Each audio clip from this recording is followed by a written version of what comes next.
Kalian terlalu melebih-duakan, menurut saya ini hanyalah benda biasa yang mempunyai segi lebih dari keunikan dan mungkin nilai harganya. Keris kujang yang berada di tangan Minto segera saya ambil kembali dan segera membungkusnya. Berdosa rasanya bila melihat orang yang sudah begitu mempercayai hal yang bersifat mistis akan menjadi lebih percaya lagi karena efek keunikan keris kujang tua ini. Kamu pernah berguru, Za? Tanya Indra melanjutkan rasa penasarannya. Maksud lu apa, Indra? Jangan pernah berpikir saya pernah berguru menggeluti hal seperti itu, saya hanya belajar pelajaran normal, seperti layaknya orang normal lainnya. Kamu tetap enggak percaya dengan hal yang mistis, Za? Saya tidak bisa pungkiri, sebelum saya menginjakan kaki di mes ini, saya merupakan sosok yang paling merendahkan pemikiran orang yang berpikiran sempit yang selalu menghubungkan semua fenomena alam yang aneh dengan sesuatu yang berbau misteri. Tetapi selama saya berada di mes ini ada berbagai macam kejadian aneh yang sulit saya jelaskan dengan akal sehat, yang paling akhir adalah ketika saya mengajak Hesti untuk bercumbu di dalam kamar. Tampak sekali raut mukanya yang kaget seakan melihat sesuatu di dalam kamar saya, begitu juga dengan keris orang pintar yang bisa terpental dengan sendirinya. Hati kecil saya berkata mungkin memang benar adanya keberadaan makhluk tidak kasat mata itu, tapi kembali lagi pemikiran sehat saya menolaknya. Pemikiran sehat saya hanya mengakui semua itu hanyalah sebuah fenomena alam yang belum bisa dijelaskan dengan ilmu pengetahuan saat ini, hanya itu. Jawab, Za. Lah kok malah bengong, terus apa maksud kamu menunjukkan keris kujang itu? Kini Minto mencoba melanjutkan pertanyaan Indra yang belum terjawab. Sebuah pembuktian, jawab saya mantap. Pembuktian seperti apa? Mendengar pertanyaan Indra, tergelitik keinginan saya untuk menceritakan semua kejadian yang berhubungan dengan keris kujang itu. Tampak keseriusan di wajah mereka mencoba menyimak setiap detil kalimat saya. "Hah, yang benar kamu, Za? Harimau?" ucap Minto hampir berteriak. Terlihat Indra dan Mas Dikin mencoba memperhatikan kembali keris kujang yang sengaja saya letakkan di atas meja. "Kalau kamu tanya apa omongan saya tentang harimau itu benar, pasti saya jawab enggak lah. Saya sendiri pun belum pernah melihat bentuk harimau itu." Logikanya seperti ini, kakek tua, orang pintar dan Hesti. Andai memang mereka benar melihat sosok harimau itu, mereka itu pun juga manusia seperti kita, makanya sama, matanya sama, harusnya apa yang mereka lihat, kita pun bisa melihatnya. Sebelum saya membuktikan benda ini pada Hesti, saya ingin membuktikan apakah benda ini memang mempunyai aura kekuatan di rumah ini, malam ini. "Jangan gila kamu, Za, saya takut," ucap Indra penuh khawatir. "Ah, gimana sih kamu, Indra? Tadi kata kamu mau dukung saya." "Saya dukung cari latar belakang mes ini, Za, bukan nantangin macam ini." "Udah ikut aja, Indra, soalnya kita takut atau enggak takut hasilnya sama aja, itu makhluk penunggu mes ini selalu mengganggu." Terlihat keraguan di wajah Indra mendengar ajakan Minto, karena pilihan berbanding 3 lawan 1 akhirnya Indra memutuskan ikut serta. "Mas Dikin, di antara ruangan di rumah ini, di bagian mana Mas Dikin sering diganggu kejadian aneh? Soalnya Mas Dikin yang paling lama tinggal di sini?" tanya saya mencoba mencari keterangan dari Mas Dikin. "Di bagian dapur dan kamar mandi, tapi di dapur lebih sering terjadi gangguan, karena di situ tempat ditemukannya kerangka itu." "Baiklah, Za, semua rencana sudah siap, sebaiknya GW sama Minto cari hiburan di luar dulu. Sebelum nanti malam saya stres nemenin lu," ucap Indra sambil menarik tangan Minto. Terlihat Minto mencoba mengajak Mas Dikin. "Sebaiknya saya di rumah aja, Pak, nemenin Pak Reza," tolak Mas Dikin. "Ya sudah kalau begitu, saya juga mau tidur dulu, semoga nanti malam semuanya berjalan lancar," jawab saya sambil melangkahkan kaki menuju kamar tidur. Lama saya tertidur hingga akhirnya sayup suara Mas Dikin terdengar. "Bangun Pak Reza, bangun," saya lihat jam sudah menunjukkan pukul 8 malam, rupanya saya tertidur sangat lama hingga kedatangan malam pun tidak saya sadari. "Oalah Pak Reza, maaf saya tadi bangunin, soalnya saya khawatir melihat Pak Reza tidurnya lama sekali," tegur Mas Dikin melihat kehadiran saya dari balik pintu kamar, lalu bergegas melangkah menuju dapur. Tampaknya dia sedang menyiapkan sesuatu. Tanpa berpikir lama segera saya menghampiri Mas Dikin. Dan benar perkiraan saya, ternyata Mas Dikin sudah menyiapkan makanan untuk makan malam.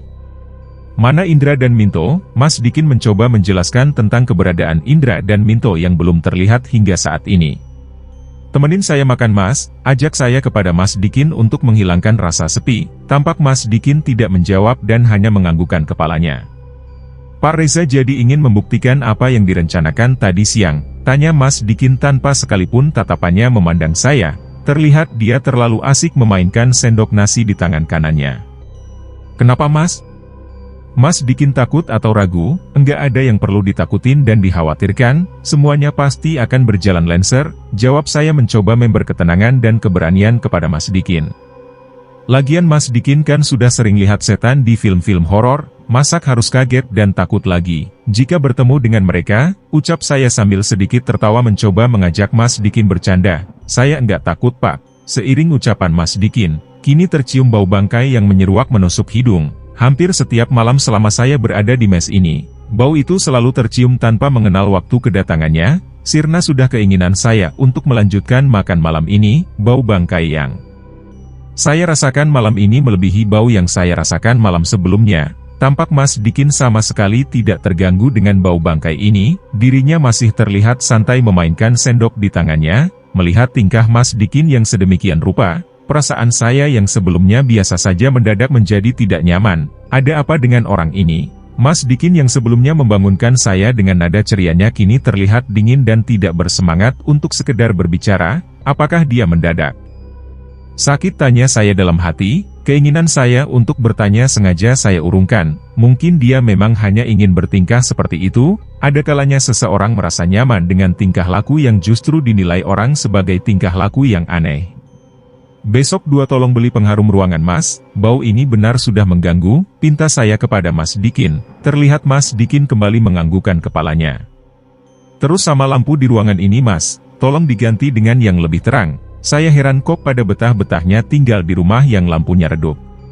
Biarkan saja Pak, jangan diganti. Akhirnya Mas Dikin mengeluarkan suaranya.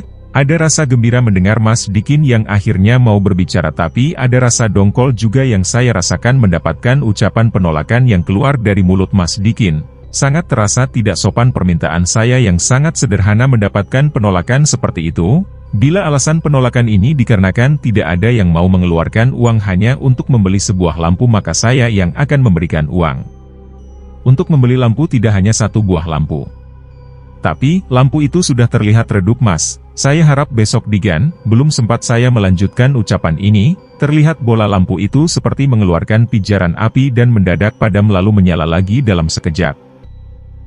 Kembali saya melanjutkan ucapan yang sempat terhenti karena kejadian itu. Saya tidak takut Pak, terdengar suara Mas Dikin yang terdengar pelan dan lirih. Apaan sih Mas, ucap saya jengkel melihat ketidakjelasan maksud ucapan Mas Dikin. Saya tidak takut Pak. Kali ini suara Mas Dikin terlihat lebih berat dan serak. Tangan yang semula memainkan sendok kini terlihat bergerak ke arah kepala, terlihat seperti orang yang sedang merapihkan rambut. Dalam setiap belayan tangannya kini terlihat beberapa helai rambut yang ikut tertarik dan terlihat lepas dari kulit kepalanya. Sungguh menjijikan sekaligus menakutkan. Kulit kepala yang terlepas rambutnya itu meninggalkan luka seperti luka kulit yang terkelupas. Semua kejadian ini sontak membuat saya kaget, tapi semua hanya berlangsung dalam sekejap. Kini semua menjadi sebuah suasana mencekam penuh dengan ketakutan. Bergetar rasanya tubuh ini menyaksikan semua itu. Saya tidak takut Pak. Kini wajah Mas Dikin yang sedari tadi tertunduk ke arah piring makan perlahan demi perlahan mengangkat pandangannya ke arah saya. Pandangan wajah itu, ini bukan Mas Dikin yang saya kenal. Wajah itu terlihat begitu tua dengan keriput yang mulai menghiasi kulitnya, terlihat kusam dan menyeramkan. Aliran darah dan detak jantung saya seperti berhenti menyaksikan ini semua. Ini tidak nyata, ucap saya mencoba memberanikan diri di antara rasa ketakutan itu, sebelum semuanya terasa terlambat. Akhirnya saya beranikan diri untuk keluar dari situasi ini dengan mencoba berlari di antara persendian yang mulai terasa kaku. Sungguh efek takut ini sudah mematikan semua susunan saraf pergerakan saya. Semua terasa lambat. Di antara langkah kaki yang terasa berat ini masih bisa saya saksikan tatapan matanya yang begitu tajam dan menyeramkan, di antara 2 pilihan untuk berlari menuju kamar tidur atau berlari menuju pintu keluar rumah. Akhirnya saya putuskan untuk berlari sekuatnya menuju pintu keluar rumah walaupun dengan langkah yang terasa semakin berat. Berat, itu yang saya rasakan, dan semuanya semakin terasa berat ketika terdengar suara Mas Dikin memanggil nama saya. Terdengar langkah kakinya begitu cepat menyusul, di antara detak jantung saya yang berdegup kencang, kini terasa tangan Mas Dikin yang berusaha menarik baju di pundak saya. Ini benar-benar tidak masuk akal. Sangat gila dan di luar kemampuan saya untuk memahami ini semua. Andai ini memang makhluk astral, bagaimana mungkin dia bisa berlaku seperti layaknya manusia, berlari mengejar. Langkah saya, seperti seekor predator yang mengejar mangsanya. Dengan seluruh keberanian yang tersisa akhirnya saya beranikan diri untuk menolehkan kepala ini ke belakang. Terlihat wajah Mas Dikin yang panik dan penuh ketakutan. Wajah itu adalah wajah Mas Dikin yang saya kenal, sangat berbeda dengan wajah yang saya lihat di dapur tadi. "Sadar Pak Reza, sadar," ucap Mas Dikin terdengar agak keras sambil mengguncangkan pundak saya. Ada secercah keberanian yang muncul mendengar suara Mas Dikin yang berusaha menyadarkan saya entah dari apa, tapi ada juga rasa takut dan khawatir dengan sosok Mas Dikin yang sekarang berada tepat di belakang saya. Saya tidak ingin makhluk ini berhasil memperdaya dan menakuti saya untuk yang kedua kalinya. Saya coba untuk memperhatikan secara seksama wajah Mas Dikin. Hati kecil saya menilai ada kejujuran dari ucapannya, dan itu cukup menjadi dasar untuk saya mempercayainya. "Mas Dikin," tanya saya mencoba kembali meyakinkan. "Aduh Pak Reza, sumpah saya Dikin, yakin dan percaya, itulah yang harus saya tanamkan di hati saya saat ini." "Kalau kamu Mas Dikin, yang tadi di dapur itu siapa?" tanya saya dengan rasa heran. Wah, kalau tahu bakal seperti ini, lebih baik tadi saya ikut Pak Minto dan Pak Indra jalan 2, Pak Reza benar buat saya sport jantung. Saya enggak mengerti dengan maksud ucapan Mas Dikin, nada bingung terdengar dari pertanyaan saya. Akhirnya berkisahlah Mas Dikin tentang kejadian yang baru saja terjadi. Rupanya sosok yang berada di dapur tadi memang Mas Dikin adanya, justru keanehan terjadi pada diri saya. "Masa sih Mas saya seperti itu?" "Benar Pak. Saya sampai takut," jawab Mas Dikin mencoba meyakinkan saya tentang ucapannya yang mengatakan bahwa saya terlihat berbicara sendiri sewaktu di dapur tadi. "Tapi itu benar Mas Dikin kan?" Kembali saya mengulangi pertanyaan di antara rasa bingung dan heran atas apa yang saya alami. "Ya ampun. Benar Pak, kan Pak Reza sendiri yang nyuruh saya duduk nemenin makan, tapi setelah itu Bapak sibuk sendiri berbicara entah dengan siapa tanpa sedikit pun mendengarkan ucapan saya.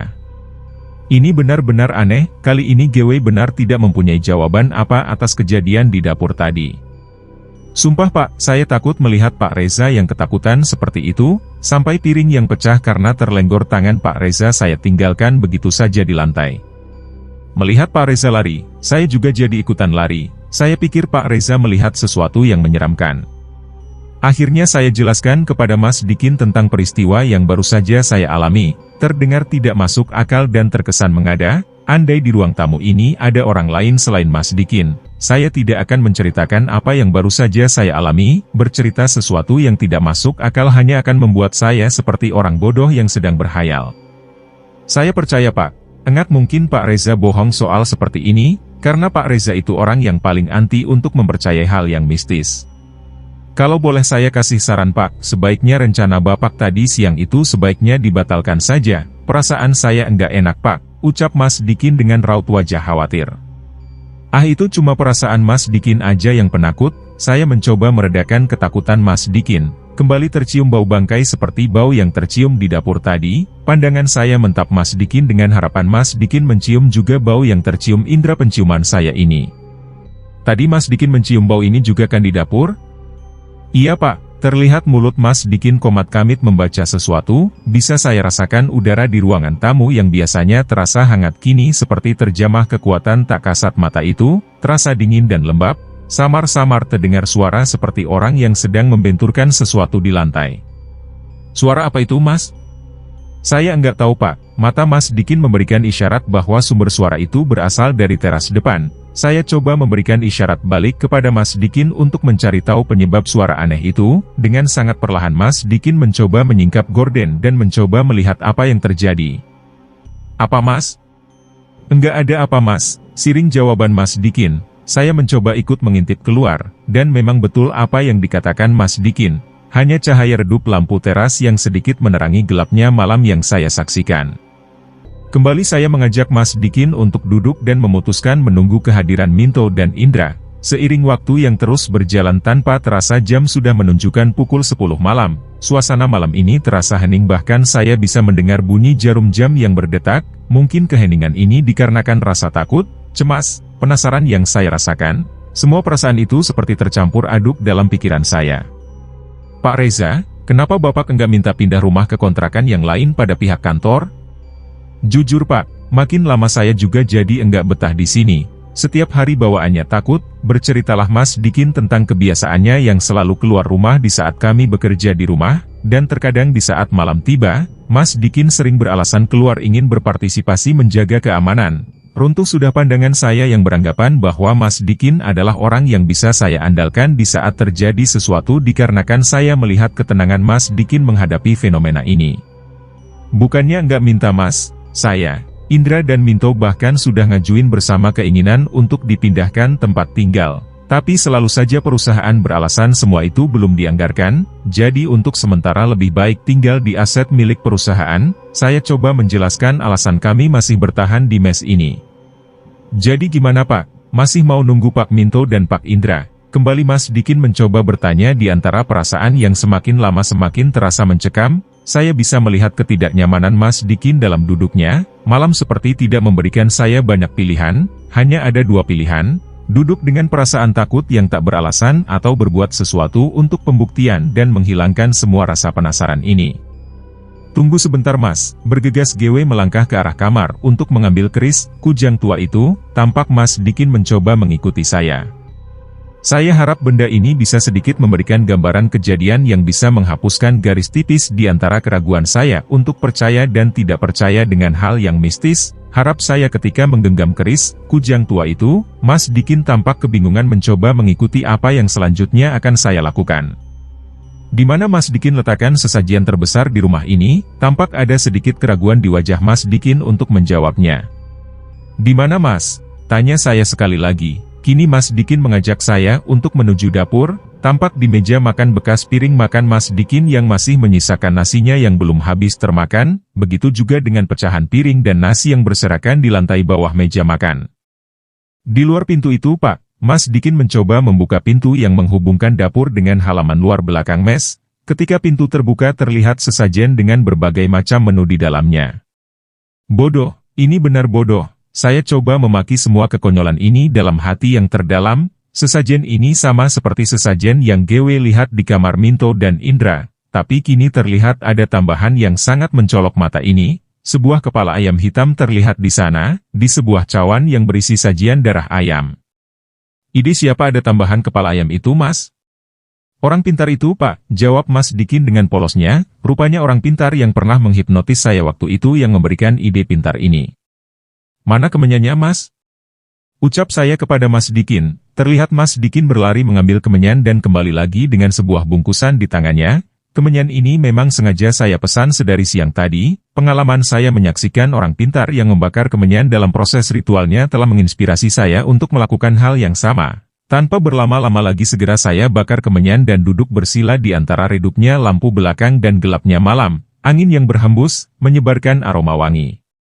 Kemenyan ke segala penjuru, andai ada orang di sekitar sini yang bisa mencium aroma ini tentunya dia akan berlari tunggang langgang karena ketakutan.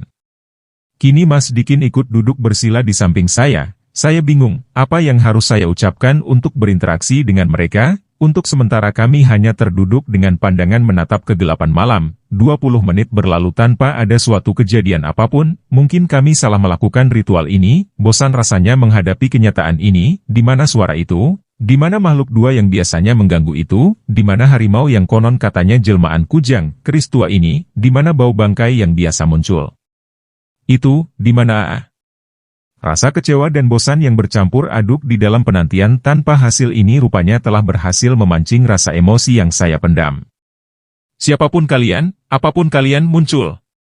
Tunjukkan kalau kalian memang ada di sini, entah keberanian ini karena rasa kecewa, atau efek dari kepercayaan diri saya yang merasa aman memegang kujang keris ini, tapi ada kekecewaan juga terhadap kujang keris yang saya pegang ini, di mana kekuatan keris ini atau ini hanyalah benda unik tua yang tidak mempunyai kekuatan apa, seperti benda umum lainnya. Kembali kami lama terdiam dalam keheningan, terlihat Mas Dikin sedikit takut dengan emosi dan ketidaksabaran yang saya tunjukkan. Sabar Pak, ucap Mas Dikin, mungkin dia takut saya akan melakukan tindakan yang lebih ekstrim lagi.